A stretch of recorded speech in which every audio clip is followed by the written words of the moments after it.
So this is where I do homeschool. The basement of her Eagan home is where Mariel Grimm homeschools her 4 young children. It's also where she once provided daycare for 2 other children. This is where life happens. That is until a 1-year-old boy named William nearly died here. Grimm had taken care of the boy since he was 9 weeks old. I loved him like my own. While he was here, he was mine.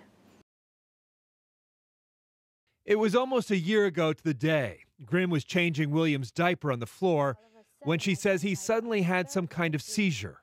His little legs got stiff and just kind of did this and became very stiff. So that's when I looked up and he went like this and just panic, just sheer panic set in. I mean,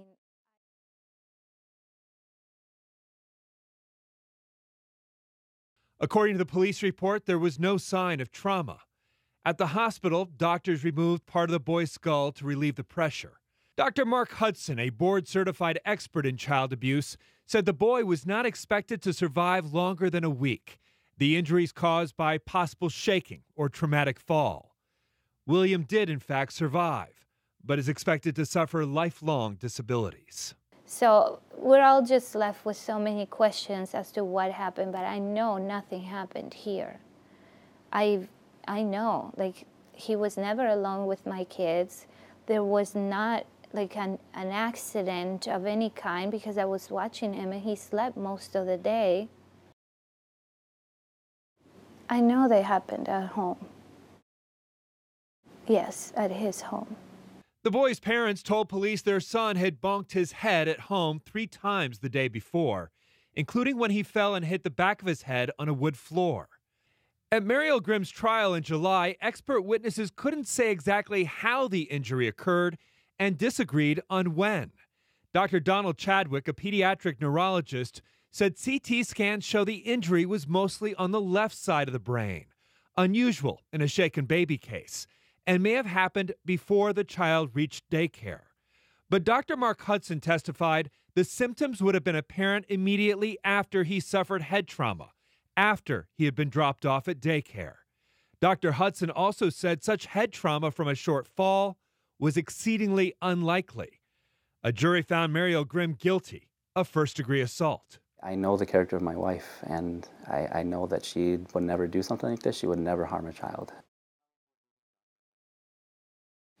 I think it was the key testimony.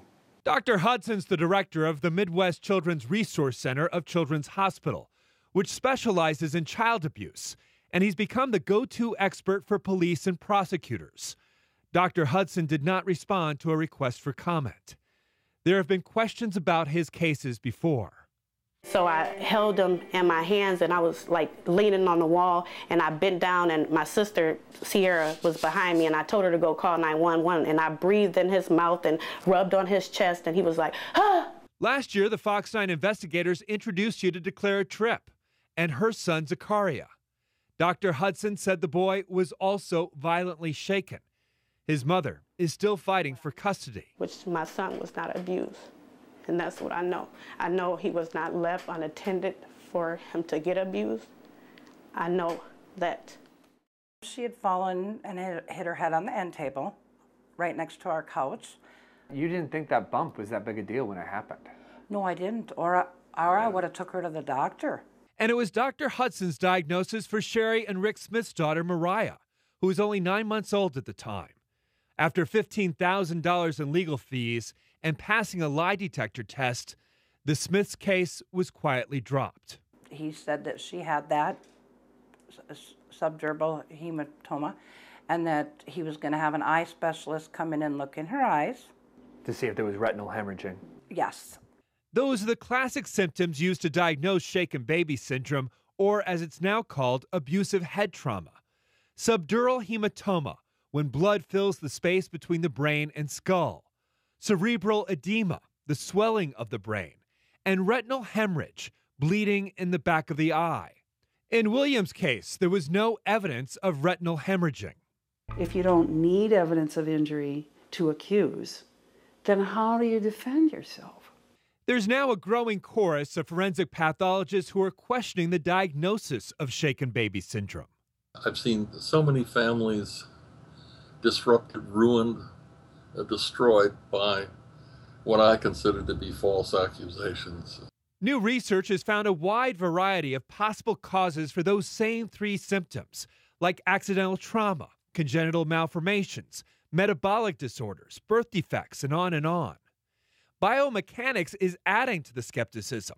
The Washington Post conducted an experiment with baby dummies and found a grown man shaking a 22-pound baby generated only 6 Gs of force, while a short fall can generate more than 10 times the force of shaking alone. And I get these cases and I'm like, where's the trauma?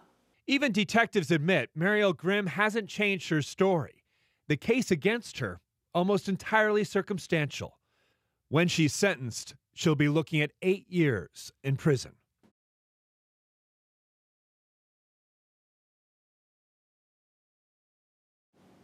I don't think so.